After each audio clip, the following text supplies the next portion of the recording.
कि जितने मैक्सिमम लोग आपके परिवार से जुड़ सकते हैं, बहुत अच्छी बात है। ओके। सभी बहनें जो हैं वो करवा चौथ के लिए सजी धजी हैं। I can see many beautiful faces. बहुत अच्छी बात है। ओके। तो करवा चौथ तो हम मना रहे हैं, है ना? लेकिन असली में करवा चौथ है क्या, इसको आज समझने का प्रयास करेंगे। क्या हम करवा चौथ केवल साल में एक ही दिन मनाएं या रोज मना सकते हैं, इसके ऊपर भी हम चर्चा करेंगे। ठीक है।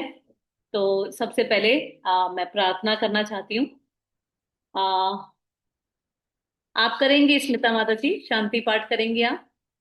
नो? अच्छा। नॉट प्रिपेयर, ठीक है। एनीवन? बरका? शांति पाठ? गुरु माँ लिखा हुआ नहीं है यहाँ पर मेरे पास। कौन करना चाहता है शांति पाठ? क्योंकि जीवन में हम सब शांति ही खोज रहे हैं, तो शांति गुरु माँ मैं पाठ। करूँ? ठीक है, रीना चौधरी कर रही है। रीना जी करिए। अरे रीना जी तो अपनी कॉपी लेने चली गई। गुरु माँ मैं करूँ? करिए सीमा जी, आप करिए। शांति पाठ। ओम पूर्णमद पूर्णमिदम पूर्णात पूर्णमुदच्यते पूर्णस्य पूर्णमादाय पूर्णमेवावशिष्यते।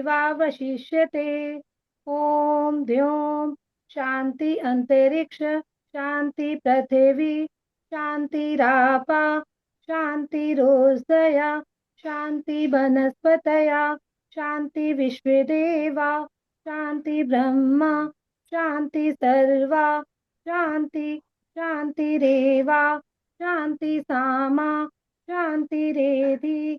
ओम शांति शांति शांति। हरे। थैंक यू सो मच सीमा जी। शांति ढूंढ रहे हैं हम सभी, है ना? और सबसे जरूरी शांति जो होती है वो होती है हमारे परिवार में शांति बनी रहे। इसकी कामना हर स्त्री शायद रोज भगवान से यही मांगती है ना? कि मेरे परिवार में शांति बनी रहे। तो आज हम चर्चा करेंगे कुछ ऐसे सूत्र जिनसे आपके परिवार में, आपके जीवन में, आपके पूरे कुटुंबियों में आप जीवन भर शांति से रह पाएंगे। तो आज हम चर्चा करेंगे कुछ उस ऐसे डिस्कशंस के बारे में। तो आ, मैं आपसे कुछ क्वेश्चंस बता रही हूं जिनके आंसर आपको आज मिल सकते हैं या हम उनके बारे में चर्चा कर सकते हैं। और ये क्वेश्चंस हैं जो ये ज्यादातर सबको सताते हैं। ये क्वेश्चंस ज्यादातर सबको परेशान करते हैं। कैसे कैसे क्वेश्चंस हैं? जैसे फॉर एग्जाम्पल, क्या मेहंदी लगाना, नए वस्त्र खरीदना, सजना ही करवा चौथ सेलिब्रेशन है? बस ऐसा कर लिया तो मन गया करवा चौथ? हाँ। क्या सुबह सुबह सरगी खा लेना? हाँ। या एक दिन बस पति की पूजा कर लेना, क्या यही करवा चौथ है? फिर हम बात करेंगे, क्या पति को भी पत्नी के लिए व्रत रखना चाहिए क्या, या केवल पत्नी को ही पति के लिए व्रत रखना चाहिए? इसके बारे में भी चर्चा करेंगे। और क्या अगर आ, पत्नी व्यभिचारी है, व्यभिचारी का अर्थ समझते हैं, है ना? जिसका एक्स्ट्रा मैरिटल अफेयर चल रहा हो, है ना? इसको बोलते हैं व्यभिचारी। क्या अगर व्यभिचारी पत्नी है तो क्या उसके व्रत, फल, पूजा इत्यादि कुछ लगेगा क्या? क्या ऐसी पत्नी कोई अनुष्ठान करे तो क्या कुछ फर्क पड़ता है क्या उसके जीवन में? ठीक है। हाँ। यदि पति व्यभिचारी है ना? ज्यादातर महिलाओं का यही क्वेश्चन होता है, अगर खराब पति मिल जाए जीवन में तो क्या करें? हाँ। कि जिसको अच्छा मिल गया वो तो खुशी खुशी करवा चौथ रख रहा है, जिसका पति गंदा हो, मारता हो, पीटता हो, गाली देता हो, अपनी चलाता हो, सुनता ना हो, हाँ, क्या क्या उसके लिए भी व्रत करें? इसके बारे में भी हम चर्चा करेंगे। ठीक है। और हम बात करेंगे कि क्या पति पत्नी का संग रहना आवश्यक है? क्या हमेशा पति पत्नी को साथ ही रहना चाहिए? क्या डिवोर्स सोल्यूशन है? अगर पति पत्नी में कलह है तो क्या डिवोर्स लेना सोल्यूशन है? क्या मैरिज काउंसलर्स काम करते हैं? हाँ। कई पति पत्नी, उनके बीच में इतनी कलह हो जाती है कि वो लोग सोचते हैं कि कोई तीसरा आकर हमारे बीच में शांति स्थापित कर सकता है ना? तो लोग क्या करते हैं, मैरिज काउंसलर्स के पास जाते हैं। तो एक प्रश्न आता है कि क्या मैरिज काउंसलर्स काम करते हैं क्या? क्या उनका जिंदगी में हमारे प्रभाव पड़ सकता है क्या? ठीक है, इसके बारे में भी हम चर्चा करेंगे। ठीक है। और क्या हमें एक दूसरे को बदलने का निरंतर प्रयत्न करते रहना चाहिए क्या? हाँ, पत्नी सुनो ऐसे मत करो, ऐसे मत करो, ये मत करो, वो मत करो, और पति भी हमारे यहाँ ऐसे नहीं होता, ये नहीं होता, वो नहीं होता। क्या ये चलते रहना चाहिए? क्या इससे जीवन में शांति आ सकती है? है ना। फिर हम बात करेंगे क्या स्त्री का नौकरी करना बहुत आवश्यक है क्या? क्या सच में फाइनेंशियल सपोर्ट मिलती है क्या पति को अगर स्त्री नौकरी करे तो? है ना। अगर अगर ससुराल पक्ष में कलेश हो, है ना, तो क्या करे, इसके बारे में हम चर्चा करेंगे। फिर क्या क्या पति पत्नी के बीच में किसी और थर्ड पर्सन को बोलना चाहिए परिवार के, उसके बारे में भी हम बात करेंगे। है ना। ये पतिव्रता नारी क्या होती है, इसके बारे में हम डिटेल में चर्चा करेंगे। है ना। और क्या हर स्त्री देवी होती है ना, हम कहते हैं ना देवी, क्या हर स्त्री देवी कहलाने योग्य है, इसके बारे में हम बात करेंगे। तो आज हम इन सब प्रश्नों के ऊपर, है ना, चर्चा करेंगे। और हम प्रयास करेंगे कि सारे आंसर्स हम अपने दिमाग से ना लें, क्योंकि हमारे दिमाग में पूर्णता नहीं है ना। केवल भगवान ही पूर्ण है, भगवान के द्वारा लिखे गए शास्त्र ही पूर्ण है, भगवान के द्वारा बताए गए वेद ही पूर्ण है। हम में से कोई पूर्ण नहीं हो सकता। हम में से कोई ये नहीं कह सकता कि हाँ मेरे पास हर प्रॉब्लम का सोल्यूशन है। तो हम जितने भी कोशिश करेंगे, हम कोशिश करेंगे हम शास्त्रों से रेफरेंस लेकर प्रयास करें कि एक स्त्री का क्या कर्तव्य होता है। तो सारे आपको ऑथेंटिक आंसर्स मिलेंगे। हाँ, ऐसा हो सकता है कि सच्ची बात कड़वी लग सकती है, क्योंकि सच कड़वा होता है। आपको स्वीकारने में मुश्किल हो सकता है, आपको डाइजेस्ट करने में मुश्किल हो सकता है। कोई बात नहीं, लास्ट में हाजमूला की एक गोली भी दे देंगे ताकि आप डाइजेस्ट कर लें। लेकिन ये जो परम सत्य लिख दिया गया है वेदों में, शास्त्रों में, महाभारत में, रामायण में, है ना, इनको हमारे पास और कोई ऑप्शन नहीं है। स्वीकार करेंगे तो शांति प्राप्त होगी, नहीं करेंगे तो जूझते रहो जीवन से, रहो कलेशों में। हाँ, मैरिज काउंसलर्स के पास सोल्यूशन नहीं होते। वो खाली किताबी, हाँ, किताबी ज्ञान लेकर, साइकेट्री पढ़कर आपको सोल्यूशन नहीं दे सकते। ट्रस्ट मी, मैं जानती हूं एक दो मैरिज काउंसलर्स को, एक भी शादी नहीं बचा पाए। जितने कलेश वाले पति पत्नी आए थे सबकी टूटी ही पड़ी है, किसी की नहीं बचा पाए। क्योंकि बचा ही नहीं सकते। कब तक नहीं बचा सकते? जब तक हम, जो आज हम जानने वाले ना, उसको हम अपने जीवन में उतार ना लें, तब तक हमारी शादी नहीं बच सकती, हमारा विवाह नहीं बच सकता।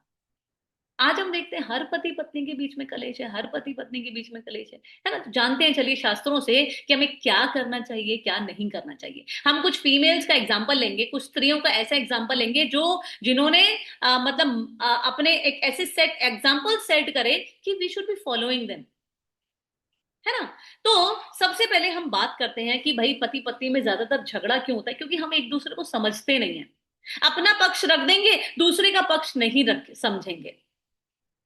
ये सबसे बड़ा रीजन है पति पत्नी में झगड़े का।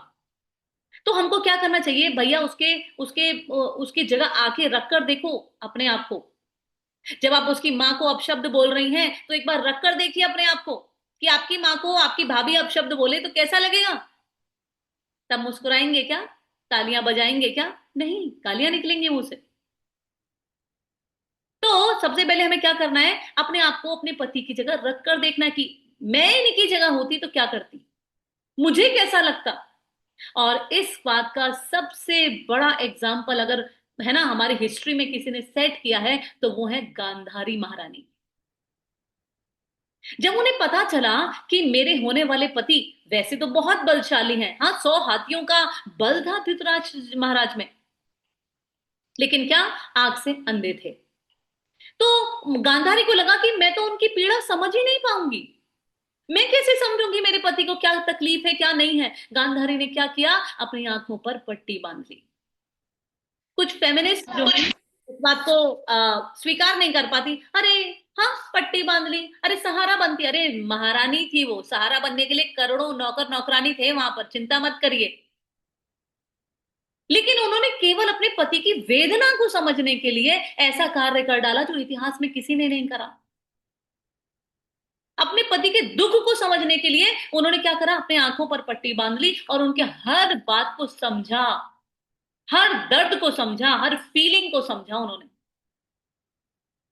कि कैसा लगता होगा कि मेरे पति नेत्रहीन है, देख नहीं पा रहे हैं, है ना। अच्छा, और हम बात करते हैं शास्त्रों से। तो ज्यादातर क्या होता है कि पति पत्नी एक साथ काम कर रहे हैं, लेकिन क्या पैसा कमाने के लिए कभी कभी क्या होता है, पति एक कोने में है देश के, पत्नी दूसरे कोने में है देश के। ऐसा कई घरों में देखने को मिल जाता है। तो भैया हमारे शास्त्र क्या कहते हैं? हमारे शास्त्र कहते हैं कि भाई जब सीता माँ ने, जो कि पैरों की मतलब पैर जब नीचे रखती थी ना, तो उनकी जो दासियां थी वो फूल की लेयर्स बिछाया करती थी कि कहीं सीता को फर्श ना चुभ जाए। ऐसे नाजों से पली बड़ी थी सीता महारानी। क्या हुआ? जब पति का वनवास हुआ, एक सेकंड नहीं लगाया सोचने में। और उनके पास चॉइस थी। ये वनवास लेने का स्त्री को कोई जबरदस्ती नहीं होती है कि तुम्हारा पति जा रहा है तुम भी जाओ। ये चॉइस थी उनके पास, but she chose to be with her husband. फिर चाहे दुख मिले चाहे सुख मिले, अगर विवाह किया है तो हम एक दूसरे के सुख दुख के साथी हैं। आपको अपने पति के साथ ही होना चाहिए। डजेंट मैटर आपको कंफर्ट मिलेगा नहीं मिलेगा, डजेंट मैटर आपको सुख सुविधाएं मिलेंगी नहीं मिलेंगी, but you should B standing with your wife, with your husband sorry. किसी भी परिस्थिति में हमें अपने पति का ना ही परित्याग करना है ना ही उनका साथ छोड़ना। और वो तो रानी थी, है ना? रानी होके वनवासिनी होना कितना एक कॉन्ट्रास्ट जिसे कहते हैं ना, आप सोचिए। और हम जरा जरा से पैसे के सुख में, जरा जरा सी नौकरियों के सुख में अलग अलग रहने को तैयार हैं। हाँ, तुम उस कोने में बच्चे पालो, मैं पैसे लाऊंगा। अरे प्रयास करिए साथ रहने का। साथ रहना ज्यादा जरूरी है। आजकल आप देखेंगे कि कई, आप यंगस्टर से बात करिए आजकल के, किसी भी घर में कोई टीनेजर बच्चा हो या बड़ा बच्चा हो, कॉलेज जाता हो या नौकरी भी करता हो, आप उनसे बात करिए, उनसे पूछिए शादी कब करेगा। अरे मैं तो बहुत डरता हूँ शादी से, मेरे को तो शादी से नाम से ही डर लगता है। आपको मालूम है ऐसा कौन से बच्चे बोलते हैं? जिनके माता पिता को उन्हें जिंदगी भर लड़ते हुए देखा है ना, वो बच्चे शादी से घबराने लगते हैं।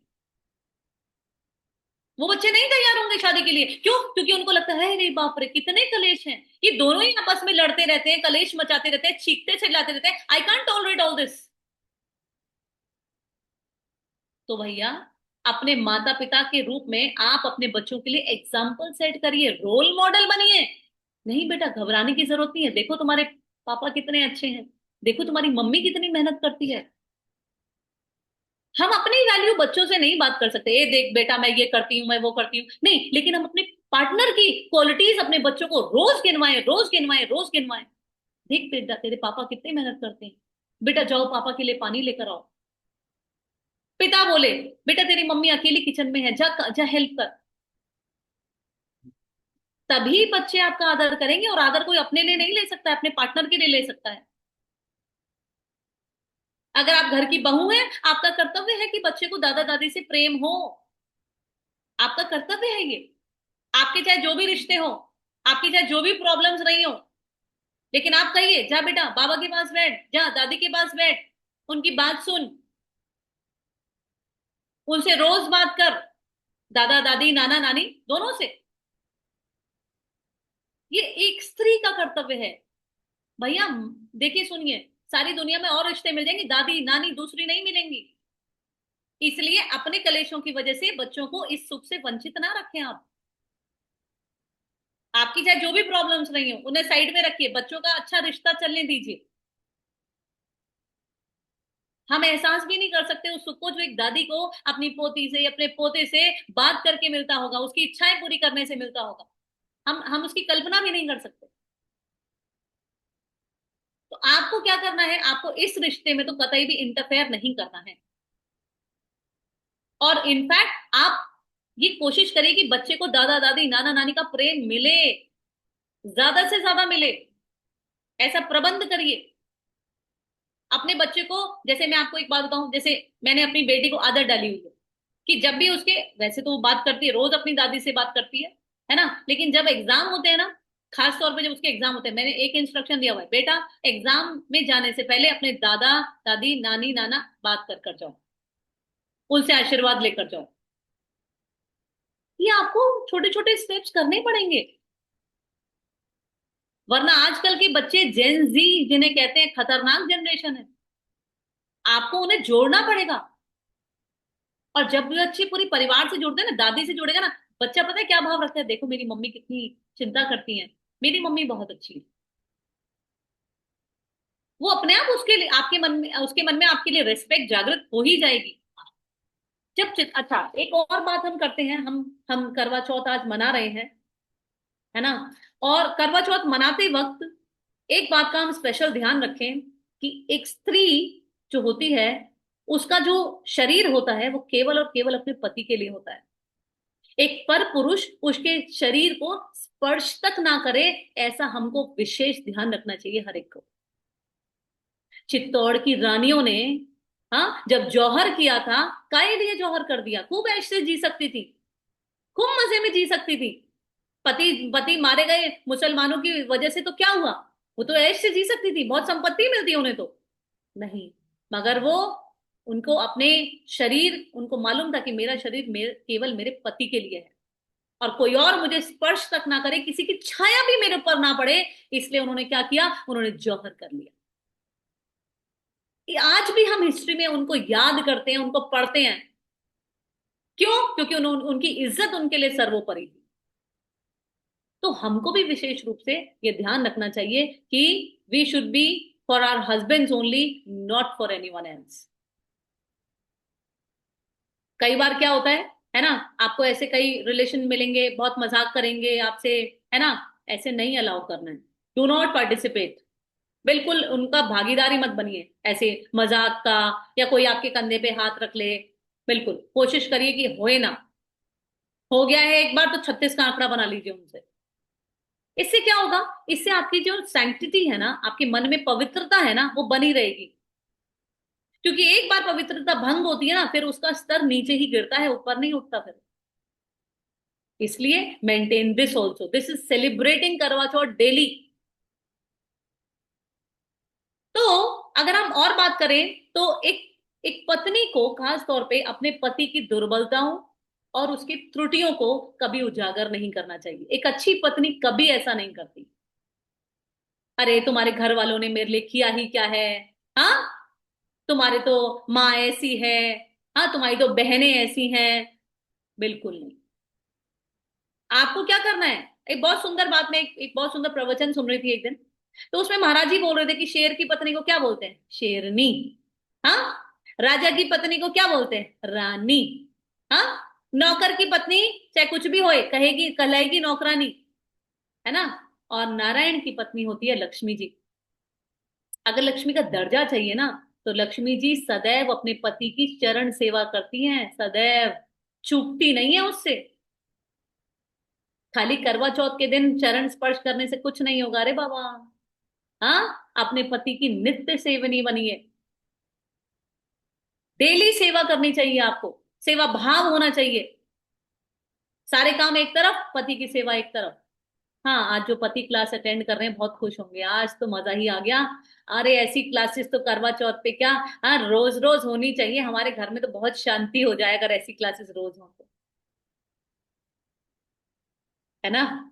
आज तो पति वर्ग को बहुत आनंद आ रहा होगा। तो कहने का मतलब है, आप अपने पति को जैसा बना के रखेंगी ना, वैसी ही आपकी वैल्यू होगी। नौकर बनाकर रखेंगी, नौकरानी ही कहलाएंगी। गीदड़ बना के रखेंगी, उसके ऑपोजिट ही कहलाएंगी। अरे राजा बना के रखिए, रानी बनना है तो राजा बना कर रखिए भाई, है ना। We should have that feeling, my my husband is my king. और जैसे किंग को सर्व करा जाता है, वैसे ही आप अपने पति को सर्व करिए। हाँ, कुछ फेमिनिस्ट जो हैं छाती पीट लेंगी, अरे फीमेल ही क्यों सर्व करे। हाँ, आप नहीं सर्व करेंगी तो कोई और सर्व कर देगा। सर्व तो फीमेल ही करेगी, है ना। दिमाग लगाइए अपना थोड़ा सा। ठीक है। अच्छा, अब हम बात करते हैं कि क्या पति को भी पत्नी के लिए व्रत रखना चाहिए क्या? हाँ। सारी पत्नियों की शिकायत होती है, तुम्हें क्या पता कितनी भूख लगती है, कितनी प्यास लगती है। रखो तो जानो। कई पत्नियां ऐसे भी टोंट कस देती हैं पतियों के लिए। तो हाँ, पतियों को भी पत्नी के लिए व्रत रखना चाहिए। कौन सा व्रत? वही व्रत जो श्री राम ने अपनी पत्नी के लिए रखा था। कौन सा व्रत? एक पत्नी व्रत। हर पति को अपनी पत्नी के लिए ये व्रत रखना अनिवार्य है। क्या भैया, श्री राम चाहते तो असंख्य रानियां रख सकते थे, असंख्य। क्षत्रियों को अलाउड होता है, मल्टीपल विवाह करना केवल क्षत्रियों को अलाउड होता है, कोई इसका फायदा ना उठाए। अगर आप क्षत्रिय हैं, देश की रक्षा करते हैं, आपको अलाउड है। लेकिन फिर भी श्री राम ने क्या करा, एक पत्नी व्रत लिया। सुपर्णखा जब मिलने आई थी बहुत ब्यूटीफुल बनकर आई थी, बहुत ब्यूटीफुल, हनी ट्रैप करने आई थी वो उनको। तो भगवान राम ने क्लियरली बोल दिया, हेलो सॉरी, मेरा तो एक पत्नी व्रत है, मैं इस वाले जीवन में तो मैं अपना एक पत्नी व्रत ही चलाऊंगा। तो हर पति को अपनी पत्नी के लिए एक पत्नी व्रत रखना अनिवार्य है। कि तुम तो करवा चौथ एक दिन रख रही हो, उनको आजीवन रखना है ये व्रत, आजीवन रखना। मरते दम तक मेरी एक पत्नी, उसी पत्नी का ख्याल करें, उसी पत्नी की आप भी सेवा करें। पत्नी की सेवा कैसे होती है कि मेरी पत्नी को वस्त्रों से मैं सुसज्जित रखूं। एक पत्नी के हाल चाल देखकर ना, उसके कपड़े देखकर उसके पति का पता चल जाता है कैसे रखता है इसका पति इसको। You represent your husband. आपकी अवस्था से आपके पति का पता चलता है, इसलिए सुसज्जित रहिए भैया। क्यों गरीबों की तरह घूमना सब कुछ होते हुए भी। हाँ, अच्छे से रहिए, तैयार होकर रहिए, अच्छे वस्त्र पहनिए, श्रृंगार करिए, आभूषण पहनिए। ये लॉकर में रखने के लिए नहीं है आभूषण, पहनिए उन्हें, लगना चाहिए हाँ कोई रानी बैठी है। ऐसे नहीं कि मतलब न गले में कुछ, न कान में कुछ, न हाथ में कुछ। ये कोई बात नहीं है। करवा चौथ के वाले दिन सज जाते हैं, हाँ, लेकिन बाकी दिन ओ मेरे बस की नहीं है ये सब पहनना। भैया सुसज्जित रहिए। आपके पति को आपको देखकर ही आनंद आना चाहिए, वाह मेरी पत्नी। हम्म, ऐसी फीलिंग होनी चाहिए, राजा वाली फीलिंग होनी चाहिए आपको देखकर। अब आप नाइट गाउन में घूमते हुए, हाँ, गंदी सी टी शर्ट लोअर में घूमते हुए क्या ही फीलिंग देंगे पति को। पति सोचता का हे भगवान मेरी जिंदगी बुढ़ापा आ गया कमाते कमाते, मगर ये औरत ऐसी की ऐसी रही।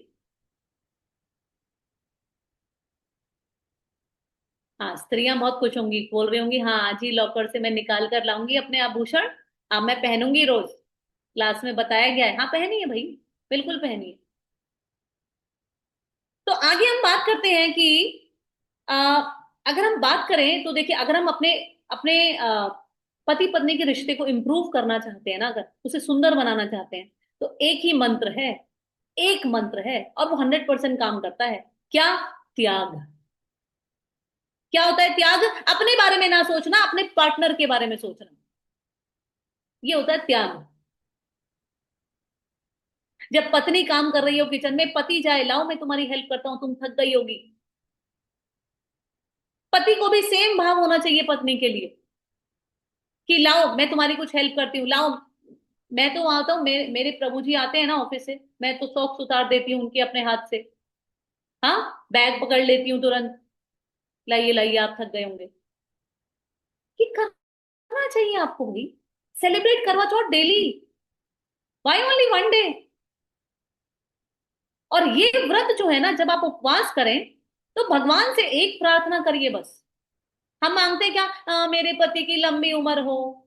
हाँ, अरे लंबी उम्र हो, लंबी से ज्यादा इंपॉर्टेंट है कि आपके पति की सात्विक बुद्धि हो, आपका पति आपके साथ धार्मिक अनुष्ठानों में आपके साथ दे, आपका साथ दे, ये ज्यादा जरूरी है।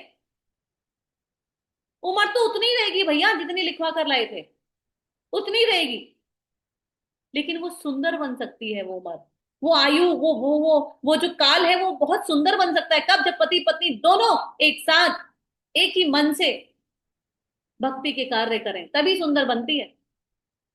आप कहेंगे क्यों माता जी, पति पत्नी एक साथ डिस्को घुमाएंगे तो क्या होगा? हाँ होगा, कलेश होगा आके, और कुछ नहीं होगा।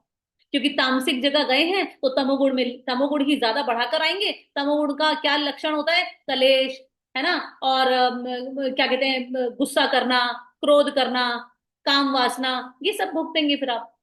जैसी जगह जाएंगे वैसा ही असर आपके जीवन में होगा। ठीक है, तो हम बात कर रहे हैं कि त्याग जो है उसको प्रैक्टिस करके देखिए धीरे धीरे। अपने पति को सर्व करने की सोचिए हर क्षण कि मैं कैसे अपने पति की हेल्प करूं।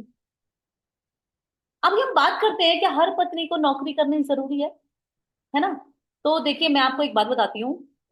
इंग्लैंड में एक आदमी है, अभी भी है वो, गंदा आदमी, रॉकफेलर, ढूंढ सकते हैं, गूगल कर सकते हैं। तो रॉकफेलर फैमिली ने, जब उसके पूर्वजों ने, हाँ, जब फैक्ट्री खोली इंग्लैंड में, जब रेवोल्यूशन चल रहा था, तो उनको लगा यार ये तो बड़ी कम पॉपुलेशन है। हाँ, ये तो काम करने के लिए बड़ी कम पॉपुलेशन है, ये तो खाली मर्द लोग आ रहे हैं काम करने के लिए, ये औरतों को भी बुलाना पड़ेगा, तभी ज्यादा काम होगा, ज्यादा पैसा बनेगा। तो उन्होंने एक रेवोल्यूशन खड़ा करा, अरे औरतों तुम भी आओ, तुम क्या इनसे कम हो, तुम्हारे अंदर क्या कम कैपेसिटी है, अरे तुम क्या कम पढ़ी लिखी हो, तुम भी आओ। एक परिवार ने पूरा जैसे विश्व ही बर्बाद करके रख दिया। आज हमको लगता है कि अगर बहू नौकरी नहीं कर रही तो सब बेकार है, मेरे बेटे को फाइनेंशियल सपोर्ट नहीं मिल रही, मेरी पत्नी नौकरी नहीं कर रही तो वो बेकार है। अरे सुनिए, लक्ष्मी जी किसी क्या नौकरी नहीं करा करती हैं क्या? लक्ष्मी अगर आप कहलाना चाहती हैं अपने आप को, वो नौकरी नहीं करा। आप कहेंगे क्यों माता जी, आप भी तो नौकरी करती हैं। भैया मेरी नौकरी बहुत अच्छी है, मेरी नौकरी मेरे टर्म्स एंड कंडीशंस पर है, मेरी नौकरी मात्र 3 घंटे की है, मेरा घर अफेक्टेड नहीं होता। अगर आपका घर अफेक्टेड नहीं होता आपकी नौकरी से करिए। अगर आप बच्चे को टाइम दे पा रही हैं, अगर आप घर को टाइम दे पा रही हैं, पति को टाइम दे पा रही हैं, तो करिए। और अगर आपका पति सर्व सामर्थ्यवान है, हाँ, आपकी फाइनेंशियल नीड्स पूरी करने के लिए, तो बिल्कुल आवश्यक नहीं है प्लीज। हमारे शास्त्रों में स्त्री का एक उससे भी बड़ा उत्तम रोल बताया गया है। ये तो नौकरी करना, अच्छा सुनिए, एक और बात क्लियर कर दूं मैं। नौकरी कोई करता है ना, तो नौकरी वर्ड बना किससे, नौकर। तुम चाहे डायरेक्टर बन जाओ ना किसी कंपनी के, तुम कहलाओगे तब भी नौकरी, नौकरी, नौकर। हाँ, बिजनेस करिए अपना, अपना घर से कोई बिजनेस स्टार्ट करिए। आपका घर इफेक्टेड नहीं होना चाहिए, आपके बच्चे इफेक्टेड नहीं होने चाहिए आपकी नौकरी से। इस बात का आपको विशेष ध्यान रखना है। और एक बात बता दूं, जितनी आपकी नौकरी में तरक्की होती जाएगी ना, जितनी सैलरी बढ़ती जाएगी, यकीन मानिए आपके खर्चे भी उतने बढ़ते जाएंगे, और हमेशा आजीवन आपको अपने पैसे कम ही लगेंगे। लेकिन जिस घर की स्त्री लक्ष्मी स्वरूपा हो जाती है ना, फिर उस घर में वो नौकरी करे चाहे ना करे, कभी धन की कमी नहीं होती। आपने एक शब्द सुना होगा अपने माता पिता से, बरकत। हाँ, बरकत, हालांकि उर्दू का शब्द है, लेकिन फिर भी हम इसे ट्राई करते हैं यूज करने के लिए। बरकत का मतलब क्या होता है? मेरे प्रभु जी की दादी जी थी, तो दादी जी हमेशा क्या बोलती थी, वो जैसे मेरी कोई फ्रेंड भी मिलने आ जाती ना घर से, सबको 100-100 रुपए, सबको 100-100 रुपए। और उनकी क्या पेंशन आती थी सिर्फ, दादाजी रेलवे में थे तो उनकी सिर्फ पेंशन आती थी, लेकिन उनका दिल इतना बड़ा था, सबको जो भी घर में आ रहा है उसकी आवभगत करना। तो कभी कभी उनको डांट पड़ जाती थी, क्या हर समय पैसे लुटाती रहती हो तुम। तो वो बोलती थी कि मुट्ठी हमेशा खुली रखिए, इसे बंद कर लिया तो आएगा भी नहीं कुछ। अगर तुम सोच रहे हो ना तुमने मुट्ठी बंद कर ली जाएगा नहीं कुछ, आएगा भी नहीं कुछ भैया। मुट्ठी खुली रखिए। खुली रखने का मतलब है आपके घर में जो भी आपके अतिथि आए, खूब आप भगत करिए। अतिथि देवो भव, खर्चा करने से रुकिए मत। आपके घर में कोई मेहमान आए, खूब आओ भगत करिए, खूब दान दक्षिणा करिए।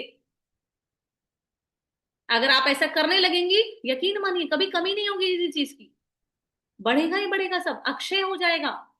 दान दक्षिणा अक्षय हो जाती है। भगवान ने द्रौपदी को अक्षय पात्र दिया था ना, जिसमें भोजन कभी खत्म नहीं होता था।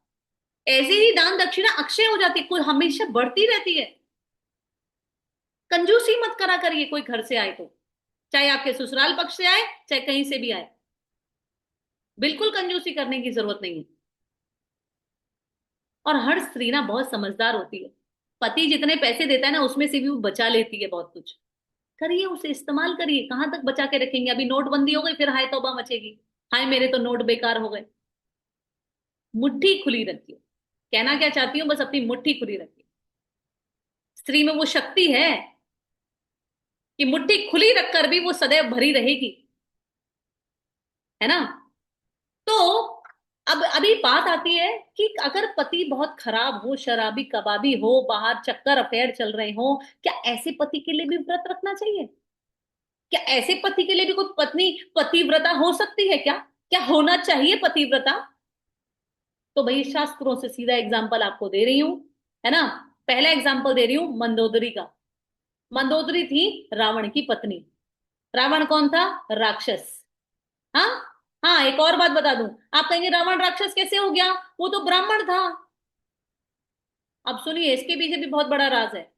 रावण जो है, वो, उसके पिता जो थे वो ब्राह्मण थे, और माँ जो थी वो मैं दानव की पुत्री, नहीं सॉरी, माँ जो थी कैकसी, वो एक राक्षस की पुत्री थी। अब रावण बचपन में हमेशा कंफ्यूज रहता, अरे माँ की सुनूं कि पिता की सुनूं, माँ की सुनूं कि पिता की सुनूं, दोनों अलग अलग बातें करते हैं। वो ब्राह्मणों वाली बातें करती है, वो राक्षसों वाली बातें करती है, किसकी सुनूं? तो रावण ने क्या करा, अपने गुरु से पूछा, गुरु कौन थे? शुक्राचार्य। उनसे पूछा, गुरुदेव एक बात बताइए, मेरे माता पिता ना दोनों अलग अलग लेवल की बातें करते हैं, मैं किसकी सुनूं? तो गुरुदेव ने बोला, भैया सुन, प्रथम गुरु माँ ही होती है, तू माँ की सुन।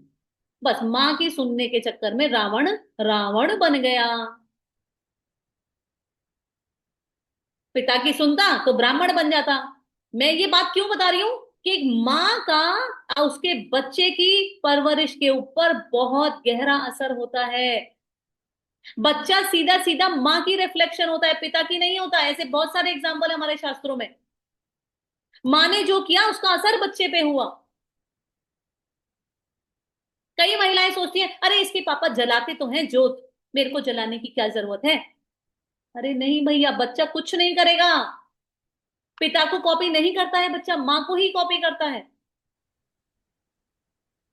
तो हम बात करें मंदोदरी की, तो मंदोदरी का पति राक्षस प्रवृत्ति का है। अपनी, एक मंदोदरी के सिवा और भी बहुत सी रानियां थी रावण की। अरे और अपनी रानियां थी सो थी, ऊपर से बाहर ब्रह्मा जी की अप्सरा को पकड़ लिया कभी उसने, कभी किसी अप्सरा को पकड़ लिया, ऐसे ही बुराया हुआ रहता था रावण। तब मंदोदरी ने उसे छोड़ दिया? नहीं छोड़ा। अंत समय तक, मृत्यु तक उसके साथ रही वो। ठीक है, और बात करते हैं। हाँ, वृंदा की। वृंदा कौन? तुलसी महारानी। तुलसी महारानी बनने से पहले कौन थी? वृंदा। उनका पति कौन था? जलंधर। राक्षस था, भयंकर राक्षस था। लेकिन फिर भी राक्षसों की आदतें कैसी होती हैं? मांसाहार करते हैं, मदिरा पान करते हैं, ये राक्षसों की आदतें हैं, है ना। बाहर चक्कर चलाते हैं। ये सब आदतें होते हुए भी वृंदा ने कहा, ये जो करे सो करे, मैं तो अपना पति धर्म निभाऊंगी। ये जलंधर जब भी युद्ध पे जाता देवताओं के साथ, ये वृंदा बैठ जाती तपस्या पर। किसकी? ओम नमो भगवते वासुदेवाय, इस नाम की तपस्या करने लगती। और क्या होता? ये जलंधर को कोई देवी देवता हरा नहीं पा रहा था, सोचिए। शिवजी तक से युद्ध हो गया जलंधर का, शिवजी भी उसे हरा नहीं पाए। तो शिवजी ने, माता पार्वती ने पूछा शिवजी से, सुनिए जी, आप तो इतने शक्तिशाली हैं, आप कुछ भी कर सकते हैं, ये जलंधर को क्यों नहीं हरा पा रहे हैं? ऐसा क्या खाकर पैदा हुआ है ये जलंधर? तो शिवजी ने जो उत्तर दिया, पार्वती माँ सुनती रह गई उसे। शिवजी ने बोला कि पार्वती, मैं इसे तो हरा दूं, एक चुटकी में हरा दूं, भस्म कर दूं इससे मैं तुरंत, लेकिन इसके पीछे एक शक्ति काम कर रही है, उसे नहीं हरा पा रहा। मैं क्या, उसे कोई नहीं हरा पाता, उसे कोई हरा भी नहीं सकता उस शक्ति को। पार्वती माँ ने बोला, है ऐसी कौन सी शक्ति है जो आपसे भी शक्तिमान है? तो वृंदा ने, शिव जी ने बताया कि भाई ये बहुत पतिव्रता नारी है। ये जैसे ही इसका पति जाता है, ये भगवान से उसी के लिए प्रार्थना करती रहती है, मेरे पति की रक्षा करना, रक्षा करना, रक्षा करना। अब पति की रक्षा करनी पड़ती है भगवान को इसकी। भगवान श्री हरि कुछ नहीं होने देते, क्यों? क्योंकि उनके नाम से प्रार्थना करती है ये। अब तो बड़ा टेंशन वाला काम हो गया, सारे देवी देवता भगवान श्री हरि की शरण में गए, बोले प्रभु हमको बताइए, तो बर्बाद कर दे गए, तो शिव जी भी इसको हरा नहीं पाए, क्या करें अब इसका जलंधर का? तो भगवान ने कहा, अच्छा मैं ही कुछ करता हूं। तो भगवान ने मालूम है क्या किया? भगवान ने अधर्म किया। आप कहेंगे क्या, धर्म के रक्षक ने अधर्म किया? हाँ, अधर्म किया। जानते हैं क्या किया? भगवान ने क्या किया?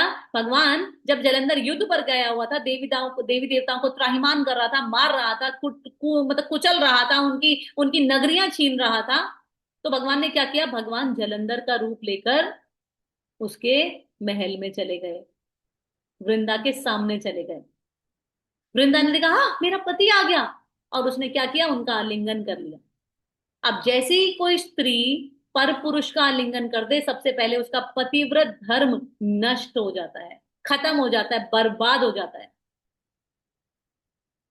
और जैसे ही पतिव्रत धर्म टूटा, उधर उसका पति कमजोर हुआ और उसको देवताओं ने मार दिया।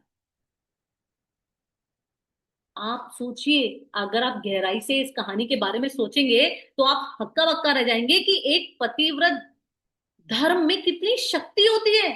उसका पति पावरफुल हो जाता है, उसको कोई हरा नहीं सकता। फिर कितनी बड़ी से बड़ी विपत्तियां आ जाए, पति जीत जाएगा। कब? जब पत्नी पतिव्रता हो, तब। अब ये पतिव्रता होने का क्या मतलब होता है?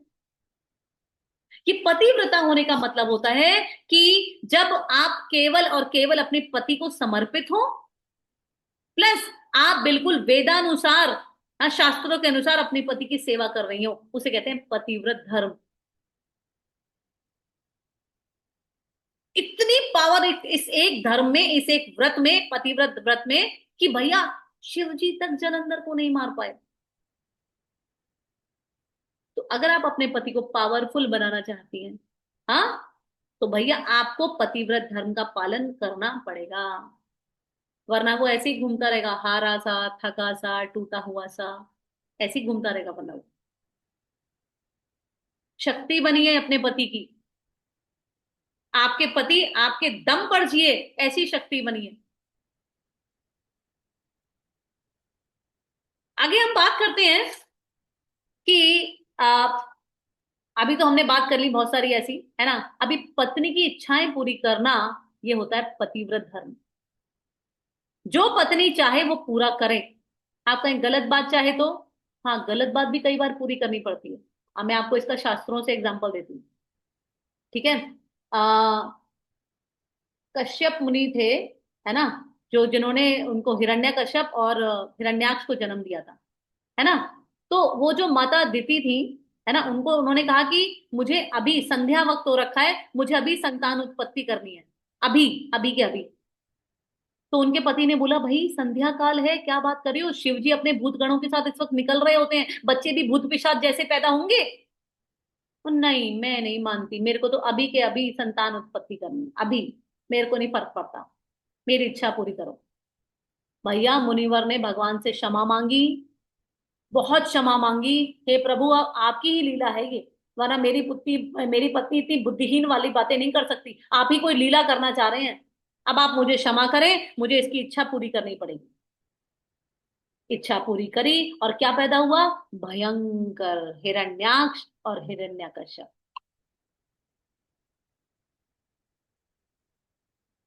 अब आप कहेंगे ये कैसे माता जी, मतलब ये तो बड़ी उसकी बात हो गई ना, ये तो मतलब गलत इच्छाएं कर रही है तो भी पूरा करें। तो भैया उसका एक उपाय है, दोनों पति पत्नी मिलकर भगवत गीता पढ़िए, आपको वही बचा सकती है और कुछ नहीं बचा सकता। अगर आप राइट रॉन्ग में डिफरेंशिएट करना चाहते हैं ना, तो आप पति पत्नी मिलकर भगवत गीता पढ़िए। ऐसा कर लेंगे तो सारे जीवन के कलेश ही मिट जाएंगे, सारी टेंशन ही जीवन से दूर हो जाएंगी, क्योंकि पति को भी पता होगा क्या धर्म है, पत्नी को भी पता होगा क्या धर्म है। अभी तो कलेश इसलिए हो रहे हैं कि एक इस दिशा में, एक इस दिशा में, कैसे मिले विचार। एक और बात मैं बता दूं, स्त्री कर्तव्य की बात हो रही है, तो आजकल क्या है ना, बॉलीवुड ने हमारे दिमाग में ये भर दिया क्या, हाँ, मैरिज, शादी एक सेरेमनी बना दी, एक एक बहुत बड़ा एक फेस्टिवल बना दिया, है ना। तो भैया मैं आपको सनातन धर्म के अनुसार बता दूं कि शादी होती क्या है, विवाह होता क्या है। सनातन धर्म में आपका विवाह उसी से होगा, उसी से होगा। चाहे लव मैरिज हो, अरेंज मैरिज हो, वैसे ही प्रावधान बन जाएंगे कि वही व्यक्ति आपके जीवन में आएगा, है ना। किससे होगा?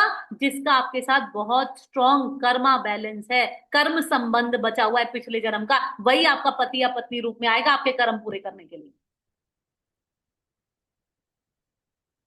तो डिवोर्स सोल्यूशन नहीं है हमारा, डिवोर्स शब्द ही नहीं है, सोचिए सनातन धर्म में। क्यों? व्यक्ति से छुटकारा ले लोगी, कर्मों से ले पाओगी क्या? कर्मों से पीछा छुटा लोगी क्या? कर्म तो पीछा करेंगे तुम्हारा। इस जन्म में डिवोर्स ले लिया, अगले जन्म में फिर यही मिलेगा। निपटाओ कर्म अपने। तो अगर आपको सुख या दुख की प्राप्ति हो रही है, तो आपको क्या करना चाहिए? तुरंत श्री हरि की शरणागति लीजिए और भगवान से प्रार्थना कीजिए, प्रभु मैं अपने ही कर्म भुगत रही हूँ, अच्छे या बुरे, अब मुझे बस शक्ति दे दीजिए कि मैं इसे भुगत पाऊं। तो हमारे यहाँ आप आपका पति या पत्नी वही बनेगा जिसका आपसे कर्म संबंध है। लव मैरिज कब होती है? लव मैरिज तब होती है कि माँ बाप ऐसे व्यक्ति को ला नहीं पाएंगे तो खुद ही लड़की चुन के ले आती है। ले कर्म तो भुगतने ना, अब आ जाता है वो व्यक्ति। हमको लगता है हमने लव मैरिज करी है, होनी उसी से थी, वैसे ही कर्म भुगतने थे जैसे भुगत रहे हैं आप। अब जो भी जीवन में आ गया है ना, उसे अब निभाइए। भगवान से शक्ति की गुहार करिए, प्रार्थना करिए कि जो भी नसीब में लिख गया है अब आप उसे काटिए। आपके पास कोई और चारा नहीं है। इस जन्म में नहीं काटेंगे ना, अगले जन्म में काटना है, काटना तो पड़ेगा।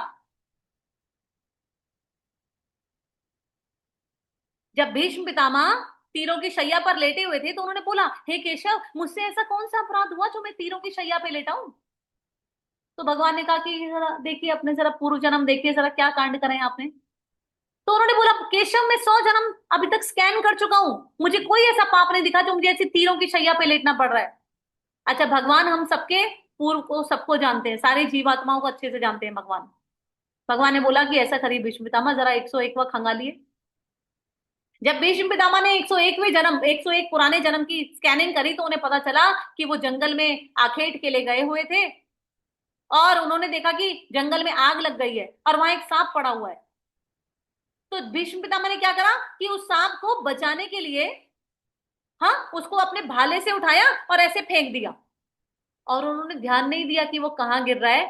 सांप गिर गया एक झाड़ी में, कांटों से भरी झाड़ी में, जहां पर अटक कर उसका महीनों तक खून टपकता रहा और वो सूख सूख कर मर गया।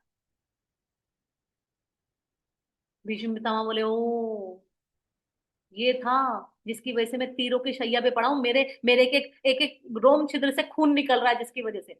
ये वाला तो सुनिए, मैंने आपको एक कथा क्यों सुनाई कि भैया आपको कर्म तो भुगतने ही पड़ेंगे, आप पीछा छुटा ही नहीं सकते। 100 जन्म बाद, 500 जन्म बाद, करोड़ जन्म बाद आपको कर्म भुगतने ही है। इसलिए मैं आपसे वही कहना चाह रही हूँ कि आपको जैसा भी पति प्राप्त हुआ है, आपके कर्मों के अनुसार ही प्राप्त हुआ है। जैसी भी पत्नी प्राप्त हुई है, कर्मों के अनुसार प्राप्त हुई है। जैसे भी माता पिता, भाई बहन, पुत्र पुत्री जो भी प्राप्त हुए हैं, नंद, देवरानी, जेठानी, सब आपको आपके कर्मों के हिसाब से प्राप्त हुए हैं। अभी जो जो आपको दुख दे रहा है ना, आपने उसको दुख दे चुके हैं आप पूर्व जन्मों में। और जो जो सुख दे रहा है, आप उसे सुख दे चुके हैं। आप पूछेंगे क्या ये ऐसे ही चक्कर चलता रहेगा? ये ऐसे ही चलता रहेगा, अब कि मैं उसकी पत्नी फिर वो मेरी पत्नी, क्या ऐसे ही चलता रहेगा? हाँ, ये तब तक चलता रहेगा जब तक आप अपने सारे कर्म भगवान को समर्पित करके नहीं करते, तब तक ऐसे ही चलता रहेगा। वो कैसे करते हैं वो जानने के लिए आपको भगवत गीता पढ़नी पड़ेगी। हाँ, एक बहुत इंपॉर्टेंट बात मैं आपसे कहना चाहती हूँ, है ना, कि जैसे हम देखते हैं कि कोई कपल है, वो मिला, हाँ, इंट्रोडक्शन कराया, हाँ, hello, yes, she is my wife, she is my Begum, she is my, हाँ, ये मेरी औरत है, ये मेरी बीवी है। तो एक बात कान खोलकर सुन लीजिए, ये सब शब्द खतरनाक है, खतरनाक। आप कहेंगे क्यों, इनमें क्या प्रॉब्लम हो गई? मैं आपको एक एक का अर्थ बता देती हूँ। अगर आप अपनी पत्नी को इंट्रोड्यूस ही करना चाहते हैं, ये मेरी धर्म पत्नी है, ये मेरी अर्धांगिनी है, ये दो शब्द आपको प्रयोग करने चाहिए। मैडम, आप गूगल कर कर देख लीजिए, मैडम का मतलब पता है क्या होता है? लोग कहते हैं ना, ये मेरी मैडम है। मैडम शब्द तो यूज ही नहीं करना चाहिए। इंग्लैंड में जो वैश्याल्य होते हैं ना, उसकी जो मुखिया औरत होती है उसको मैडम बुलाते थे वो। वैश्याल्य की मुखिया को मैडम बुलाते थे। और हम इतने बुद्धिहीन, हमें बिल्कुल बुद्धि का प्रयोग नहीं करना, और हमें, हाँ, ये मेरी मैडम है। बिल्कुल इस्तेमाल मत करिए ये शब्द। मैडम शब्द तो आपके मुंह पे आना ही नहीं चाहिए। और सुनिए, औरत, ये मेरी औरत है। औरत शब्द उर्दू का शब्द है, खतरनाक शब्द है। उर्दू में औरत का अर्थ होता है वजाइना, योनि। और मुसलमान लोग कहते हैं ये मेरी औरत है, ये मेरी औरत है। हम यूज नहीं करेंगे इन शब्दों को। हम क्या यूज करेंगे? स्त्री। औरत शब्द नहीं यूज करेंगे। अगर हम बात करें बीवी की, हाँ, तो बीवी क्या होती है? अभी 3 बार बोला तलाक तलाक तलाक, अब बीवी गई तेल लेने, खत्म बीवी। भैया, एक आधा अंग शरीर से कभी अलग नहीं होता है, अर्धांगिनी। सदैव मेरे साथ रहने वाली, मुझसे कभी अलग नहीं होने वाली। हमको शब्द क्या इस्तेमाल करना चाहिए अपने लिए? अर्धांगिनी अपनी पत्नी के लिए इस्तेमाल करें। वाइफ, अभी डिवोर्स दे दिया, अभी खत्म। धर्म पत्नी, हाँ पत्नी तो सब होती है, धर्म पत्नी कम ही होती है। आप कहेंगे क्यों, इन दोनों में क्या डिफरेंस है? तो भैया, पत्नी तो सभी है, जिसका विवाह हो गया वो पत्नी बन गई। लेकिन जो पत्नी अपने पति को धर्म की राह पर ले जाए, उसे कहते हैं धर्म पत्नी।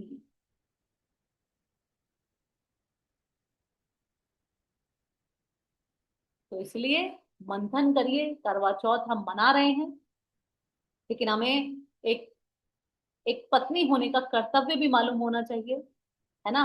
और हर पत्नी को ये जरूर सोचना चाहिए कि मैं इनकी जगह होंगी तो क्या होगा, है ना, कैसा लगेगा।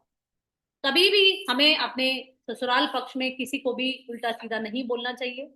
स्वीकार करिए, सब आपको आपके कर्मों के अनुसार मिले हैं, कहीं नहीं भाग सकते आप उन लोगों से। जैसे भी हैं, चाहे आपके कर्म आपके सामने हैं, अच्छे हों चाहे बुरे हों। हाँ, एक जादू की बात बताऊं, अगर बुरे कर्म की वजह से आपको बुरे लोग मिल गए हैं ना, हाँ, चुटकी बजाते ही सब सुधर सकते हैं। आप कहेंगे हाँ, ऐसा क्या फॉर्मूला है आपके पास, चुटकी बजाते ही सब सुधर जाएंगे? हाँ, अगर आप, केवल आप भगवत गीता पढ़ लें, सब सुधर जाएंगे, यकीन मानिए। आप कहेंगे ये क्या बात हुई, पढ़े हम और सुधरे वो? हाँ सच में, आप पढ़ेंगे और वो सुधरेंगे। 100% ऐसा ही होने वाला है, मैं गारंटी देती हूँ इस बात की। केवल आप कोशिश करिए कि आप भगवत गीता अध्ययन करें, आप देखेंगे वो क्या, सबके सब सुधर गए। A to Z आपके आसपास सब सुधर गए, अड़ोसी पड़ोसी, हाँ शत्रुगण, सब सुधर गए। ठीक है। तो अभी एक और बात कर लेते हैं कि हर स्त्री क्या देवी होती है? अब भैया, जो क्लबों में बार में नाच रही है, शराब पी रही है, वो कभी भी देवी नहीं हो सकती। वो राक्षसनी है, राक्षसनी ही रहेगी।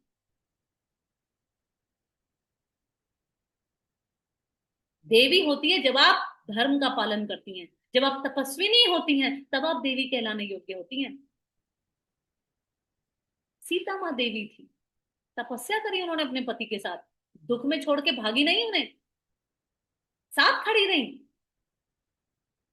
तो अगर हमें अपना धर्म, अपना कर्तव्य सीखना है ना, तो हमें अपने शास्त्रों को ही पढ़ना पड़ेगा, और कोई तरीका नहीं है। No marriage counsellor can save a broken marriage.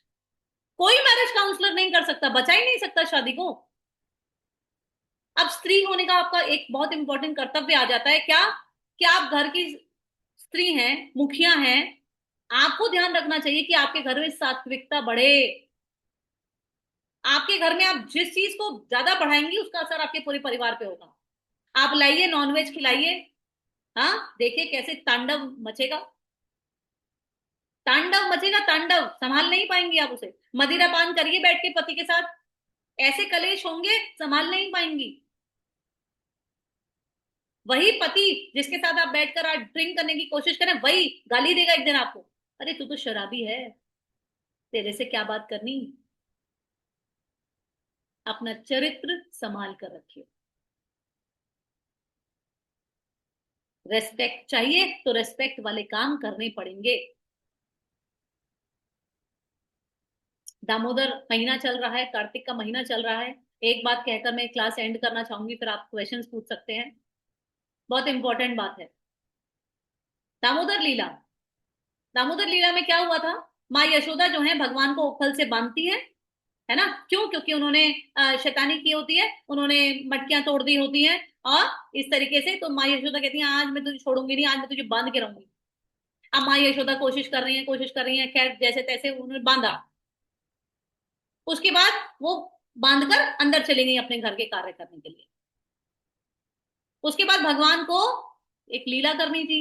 भगवान ओखल समेत, जो कि कम से कम 20 किलो की होगी, हाँ, छोटे से हैं, बालक रूप में है, भगवान ओखल लेके ही चल दिए घिसटते घिसटते, और दो पेड़ों के बीच में जाके फंस गए।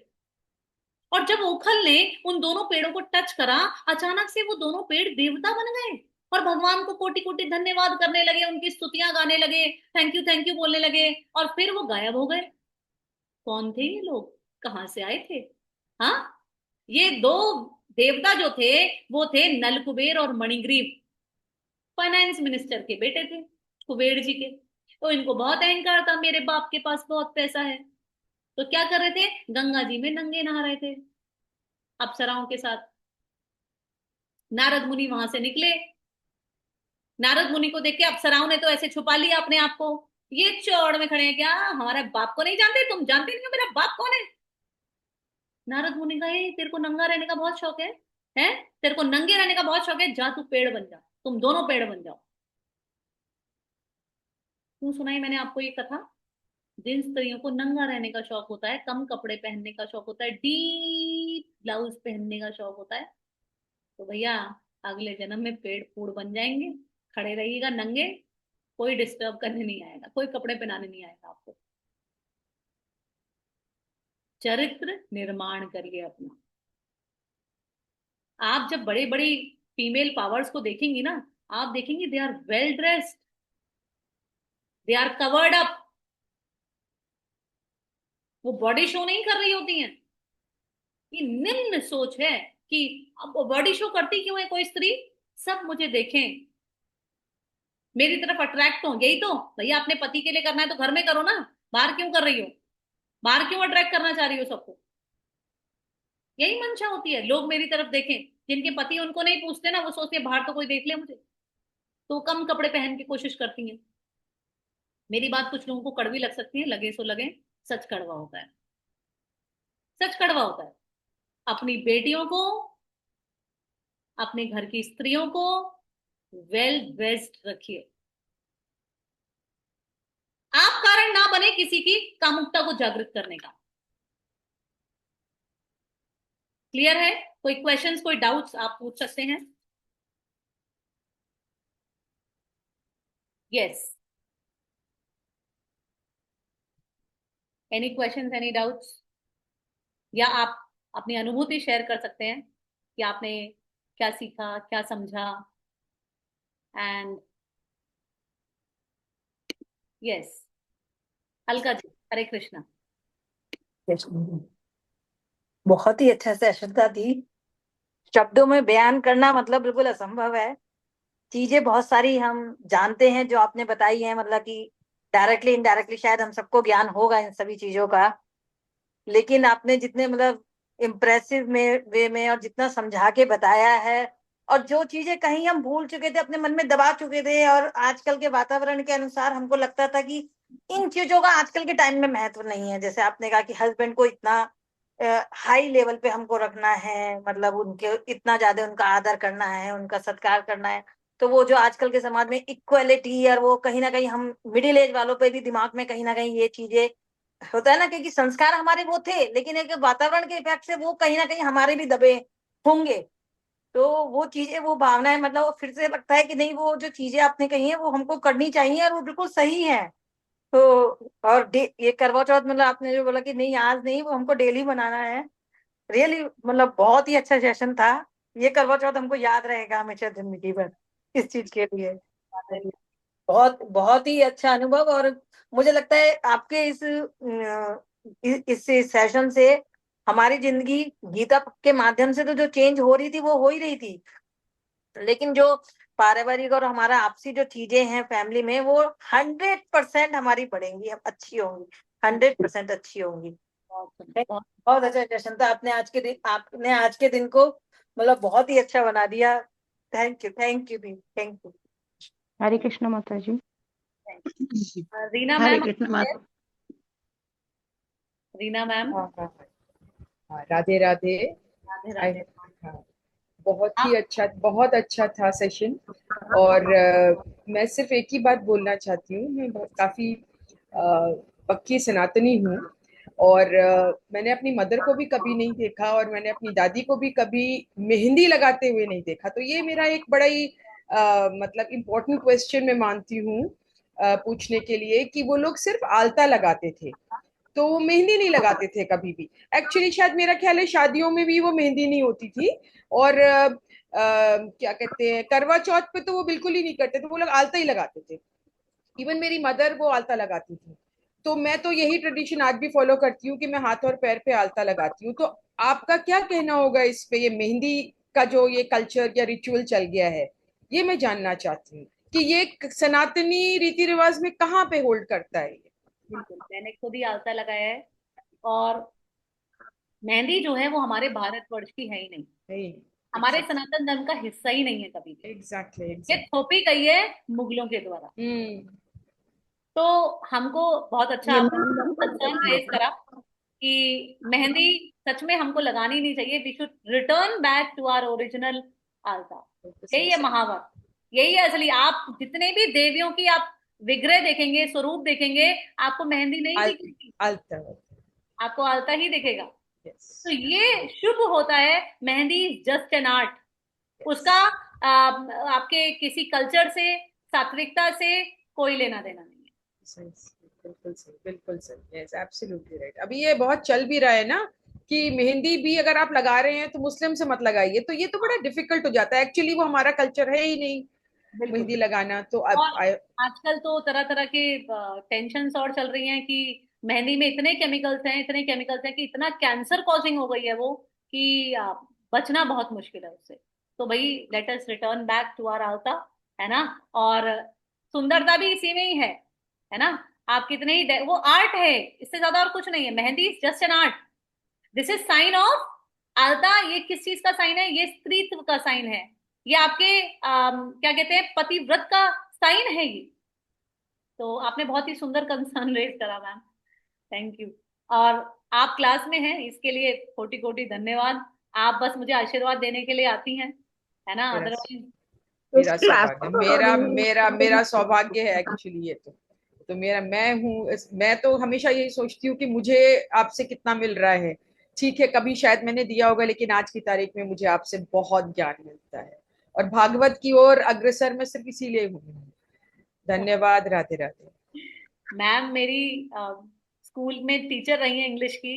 और मैं जिंदगी में हमेशा हमेशा हर क्षण मैम के जैसी बनना चाहती हूँ कि रीना मैम जैसे चलती हैं, रीना मैम जैसे बोलती हैं, रीना मैम जैसे बात करती हैं, रीना मैम जैसा कॉन्फिडेंस।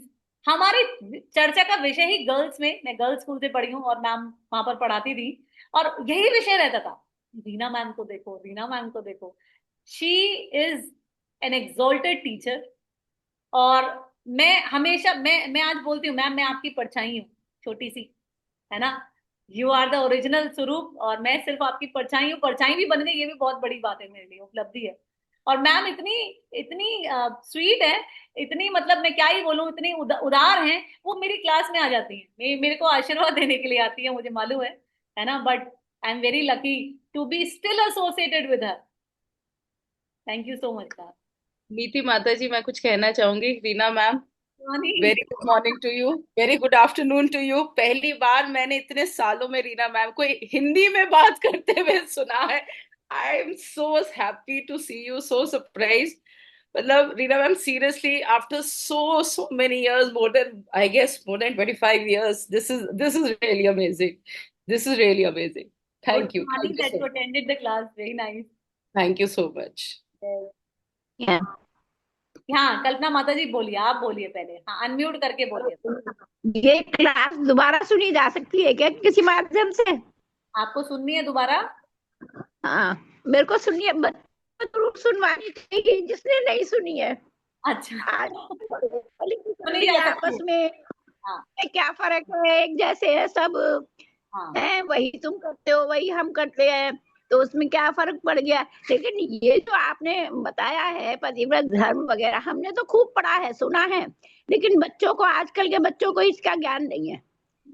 तो बिल्कुल इसलिए ये क्लास ऐसी है कि इसे बच्चों को जरूर सुनाना जरूरी है। बिल्कुल बिल्कुल बिल्कुल। आपको रिकॉर्डिंग मिल जाएगी आज की क्लास की, विशेष रूप से रिकॉर्डिंग करी गई है। ठीक है, तो आप चिंता अच्छा, मत करिए, है ना। बहुत अच्छा है। ये स्पिरिचुअल में तो आप बहुत कुछ समझा ही रही हैं, सिखा ही रही हैं, लेकिन जो ये एक्स्ट्रा क्लासेस होती हैं या एक्स्ट्रा सब्जेक्ट है, इनका बहुत कम लोगों को ज्ञान है। बिल्कुल बिल्कुल, ऐसी क्लासेस हम करते रहेंगे माता जी। आप आशीर्वाद देते रहिए बस, ठीक है ना। हाँ हाँ, बहुत अच्छा लगा, बहुत अच्छा लगा। Yes, bye. हरे कृष्णा गुरुमा। गुरुमा जो बहुत अच्छी लग रही हैं, और सबसे विशेष जो है वो मेन आलता ही है। मैंने भी मेहंदी लगवाई है, क्योंकि मैं भूल गई थी कि मुझे आलता लगवाना है। आपने बताया था क्लास में कि आलता लगवाना चाहिए, ये हमारे भगवान जी और राधा। ओके, पायल की लाइट चली गई है, कनेक्शन कट गया है, no problem, we will see back. Yes, Vinay Prabhu कुछ कहना चाहते हैं। हरे कृष्णा। हाँ, माता जी हरे कृष्णा। हाँ। माता जी मेरा एक क्वेश्चन ये है कि जो जैसे आपने बताया था कि मदिरापान जो करते हैं, तो जितना नुकसान जो है मदिरापान साथ बैठ के करने से होता है, वो तामसिक भोजन में भी उतना ही है क्या? 100%। अगर कोई मांस मांस का सेवन कर रहा है ना, तो जी। डेफिनेटली उसका असर क्या होगा? यही होने वाला है कि कलेश, कलह, डिप्रेशन, एंजाइटी, फियर, ये सब बढ़ेंगे। मैं आपको बताऊं, मैं जब कॉलेज में पढ़ाती हूँ तो कई पेरेंट्स के फोन आते हैं, मैम देखिए कितना बदतमीज हो गया है लड़का, हाँ सुनता नहीं है बिल्कुल भी, उल्टे जवाब देता है, और कई बार इसने तो अपने पापा को धक्का दे दिया एक बार जो उसे डांट रहे थे। तो मेरा सबसे पहला प्रश्न होता है, आप क्या खिलाती हैं उसे? नहीं मैम, कुछ उल्टा सीधा नहीं खाता है, नॉनवेज भी बस हफ्ते में 2-3 बार ही खाता है मैम, रोज नहीं खाता। सिर पकड़ लिया मैंने। भैया जैसा खाएंगे अन्न, वैसा होगा मन। तो बहुत माता माता जी, इसमें इसमें तामसिक तामसिक भोजन का भी उतना ही रोल है क्या, ये जो है लहसुन प्याज ये वाला? बिल्कुल 100% उतना ही रोल है। 100%।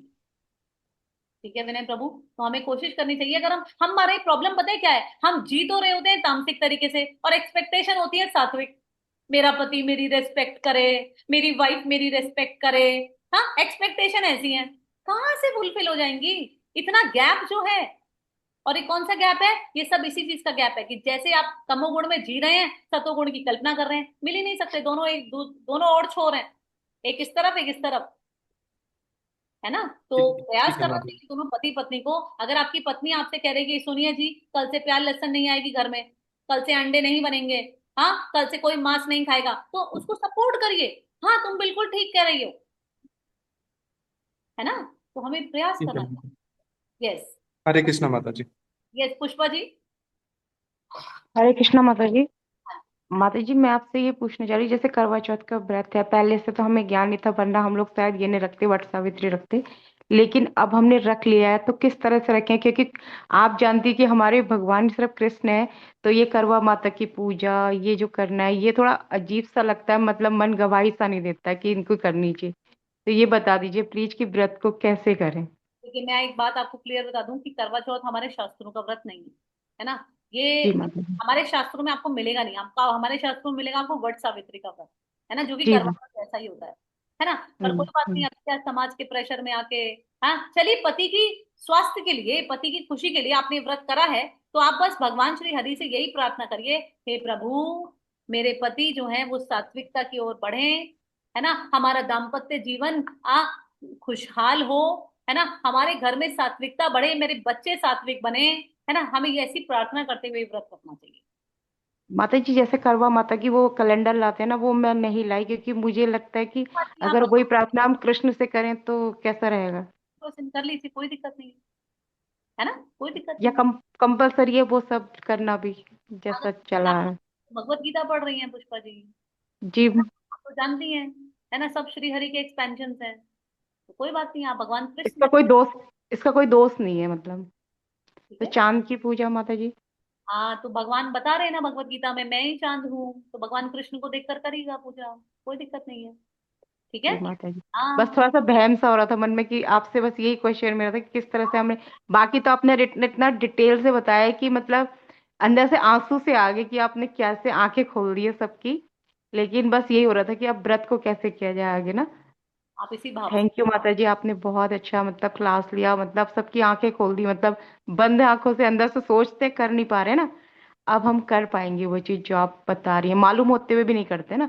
कई बार ये भी होता है, ईगो मालूम आती है कैसे आगे नहीं से। करते, क्यों नहीं करते? हनुमान जी को भी सारी शक्तियां मालूम थी, मगर जब तक कोई याद नहीं दिलाता ना, वो एक्टिवेट नहीं होती शक्तियां, है ना। तो जी इसी माता जी। प्रकार से हमारे जीवन में भी यही होता है कि कोई जब हमको याद दिला दे तो हमारी वो शक्ति, लाडू नाना। है ना। ठीक है। बातें और जैसे आजकल के उसमें ना सब लोग कहते हैं ना कि सब एक है, सब एक है, पति पत्नी का कोई ऐसा नहीं है, सब इक्वल है। तो उस बात को जो है लोग मान के चले थे, और अभी आपने ये बता दिया कि कितना इम्पोर्टेंट है कि पत्नी को पत्नी बन के रहना, पति को पति ना, और और कैसे बताओ हमको हम कितना सेवा चाहते हैं करनी इस है। बात पर, हमारे भगवत गीता में एक श्लोक आता है जिसमें भगवान कह रहे हैं कि अगर पति पत्नी बनने की कोशिश करेगा और पति पत्नी बनने की कोशिश करेगी, भगवान ने कहा है उसके रिजल्ट होंगे भयावह, डेंजरस। आजकल हाउस हस्बैंड्स का बड़ा जमाना चल रहा है। पति कहता है तुम कमाने जाओ, मैं घर संभाल लूंगा, उसका रिजल्ट क्या होगा? भयावह, डेंजरस, बर्बादी। सबको अपने अपने रोल बेस्ट तरीके से करने चाहिए। तो माता जी घर के इसमें हेल्प भी नहीं करवानी है, मतलब जैसे करना चाहे अपनी मर्जी से तब? हाँ बिल्कुल, वैसे तो मैं करवाती नहीं, पर आपसे पूछ रही हूँ करना चाहें क्वेश्चन। और आपको सच में हेल्प की जरूरत है तो करवाइए, कोई दिक्कत नहीं है। अपनी मर्जी से ना, हाँ हमें हाँ उनको कोई काम बताना गलत बात है। हाँ, ऐसा नहीं करना है, सुनिए झाड़ू लगा दीजिए, ऐसा नहीं करना है बस, है ना? हाँ। हाँ माता जी, वो तो मैंने कभी भगवान आपकी कृपा से नहीं बोला ऐसा। बट मैं आगे ये जानना कभी अगर करें तो, मतलब करते ही नहीं हूँ, बट हम जानना चाहते हैं ना, सभी के लिए है क्वेश्चन कि ऐसा करना चाहिए या नहीं करना चाहिए तब। हाँ, बस वैसे ही है कि जैसे जैसे राजा एक उसकी रानी से कहे कि मैं हेल्प करता हूँ, तो जितनी हेल्प लेनी जायज है उतनी ले लीजिए, कोई दिक्कत नहीं ये है ना। माता जी यार आप थैंक यू। शारीरिक रूप से मतलब सक्षम नहीं है, आप कोई काम है जो बिल्कुल ही नहीं कर पा रही है, तो पति पत्नी बीमार हो रहे हैं उस वक्त। में वो पहिए हैं, है ना। कोई बल्कि मैं तो कहूंगी कि जो पत्नी होती है उसका दर्जा हमेशा ऊंचा ही होता है, हमें कभी बराबरी के चक्कर में फंसना नहीं चाहिए, ये तो फंसाया जा रहा है हमें। हमारा दर्जा तो बहुत ऊंचा है भाई, हम कहाँ फंस गए बराबरी के चक्कर में, है ना। स्त्री हमेशा पुरुष से ऊपर ही मानी जाती है, ठीक है। तो नहीं आप माता। हेल्प ले सकती हैं, लेकिन वही है कि हेल्प लेने के बाद आप you should be full of gratitude. हर बात के लिए अपने पति को थैंक यू बोला करिए। मतलब ये हम ना थैंक यू बोलना बंद कर दिया है, पति जा रहा है ऑफिस, ला रहा है सैलरी, तो क्या बड़ी बात हो गई, अपना कर्म कर रहा है। अरे नहीं भाई, थैंक यू बोलिए, उनको रोज एहसास दिलाइए। माता जी जिस वक्त क्रोध आता है उस वक्त क्या करें उनको, मतलब हमको तो जो है हम तो दबा लेंगे, उनको आता है उस वक्त में क्या करना है? खुद आए तो हमको क्या करना चाहिए, हमको कोशिश करना चाहिए जिप अप, मुंह से एक शब्द ना निकले, क्योंकि जब क्रोध दोनों व्यक्तियों को आता है तो महाकलेश हो जाते हैं। मुंबई में अभी पति पत्नी दोनों लड़ रहे थे, इतना मामला बढ़ गया, इतना मामला बढ़ गया कि क्या कहते हैं, पत्नी ने आत्महत्या कर ली ऊपर से। और जब पति दौड़ा दौड़ा नीचे भागा हुआ देखने गया ना, तो उसे एक लाश नहीं, दो लाश मिली। किसकी? बच्चे की भी, बच्चा भी फेंक दिया था पत्नी ने। तो आजकल गुस्सा बढ़े ना, उसका प्रयोजन कम। ठीक है, तो हम थैंक यू माता, थैंक हाँ, यू। बातें हम कोशिश करें कि गुस्सा ना बढ़े। ठीक है, ऑल राइट।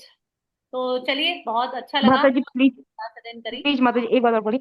आपकी जो भगवत गीता है ना, उससे मैं घर में बहुत परिवर्तन देख रही हूँ माता जी, इसके लिए बहुत थैंक यू। बहुत क्रोध में थोड़ा डाउन हो चुका है।